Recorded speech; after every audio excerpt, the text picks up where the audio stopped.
Okay, welcome to my YouTube channel. चला, आज आपण बघणार आहोत आपण प्रॉपर्टीज ऑफ मेटल आणि नॉन मेटल.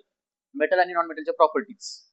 7th स्टँडर्डला सीबीएसईच्या टेक्स्ट मधला हा इम्पॉर्टंट चॅप्टर आहे. मेटल्स आणि नॉन मेटल्स. प्रॉपर्टीज बघा, मेटल आणि नॉन मेटल.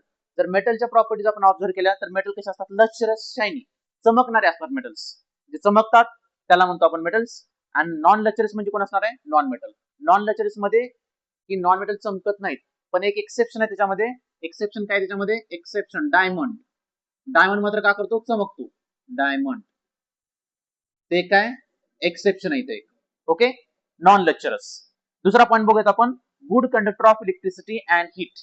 मेटल मधून इलेक्ट्रिसिटी पास होते आणि हीट पण पास होते. आणि नॉन मेटल मधून मात्र bad conductor of heat and electricity. Electricity pass होत नाही आणि हीट ही पास होत नाही. इथं पण एक्सेप्शन आहे. इथं एक्सेप्शन काय? तर ग्रॅफाइट. एक्सेप्शन काय? ग्रॅफाइट. ग्रॅफाइट मधून का होतं?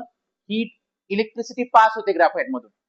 इलेक्ट्रिसिटी पास होते ग्रॅफाइट. ग्रॅफाइट हा नॉन मेटल असून देखील हीट पास करतो. तो एक्सेप्शन आहे. चला पुढला थर्ड पॉइंट. डक्टाइल म्हणजे मेटलचे काय फॉर्म करू शकतो आपण? वायर फॉर्म करू शकतो. गोल्डचं वायर फॉर्म करू शकतो आपण, कॉपरचं, अल्युमिनियमचं, आयर्नचं, यांचे वायर फॉर्म करू शकतो. याच्यामुळे मेटलला काय म्हणतो आपण? These are the ductile. आणि नॉन मेटलचं वायर फॉर्म करता येतं का? नाही. त्याच्यामुळे त्याला काय म्हणणार आपण? Non ductile. We can not form the wires.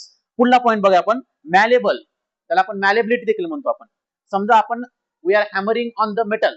मेटलवर आपण स्ट्राईक करतोय, आदळतोय आपण, हातोड्याने आदळलो आपण, तर मेटलचे तुकडे होतात का? नाही. तर तो पसरतो. It will form the spread. Seat form करतो तो. त्याच्यामुळे याला म्हणतो आपण मॅलेबल. पत्रा फॉर्म करतो आदळल्यानंतर. हा मात्र काय? Non malleable. As example carbon. कार्बनवर आपण आदळलो कोळशावर, तर ते तुकडे होतात. म्हणजे त्याला काय म्हणतो आपण? नॉन मॅलेबल. पत्रा फॉर्म होत नाही त्याचं, ते तुकडे होतात त्याचे. आणि सोनरस. Next point. मेटलवर आपण स्ट्रक केलं. स्ट्रक केलं तर काय करतो? मेटल आवाज करतो. त्याला म्हणतो आपण सोनरस. पण नॉन मेटल काय करत नाही? आवाज करत नाही. So these are the important metals and non metal properties. Lustrous, conduction of heat and electricity, ductile, malleable आणि सोनरस. त्याच्या अपोजिट नॉन मेटलचं. So these are the important points. 8वी क्लास साठी पण, 9th and 10th. So for all the classes this is very important. Thank you.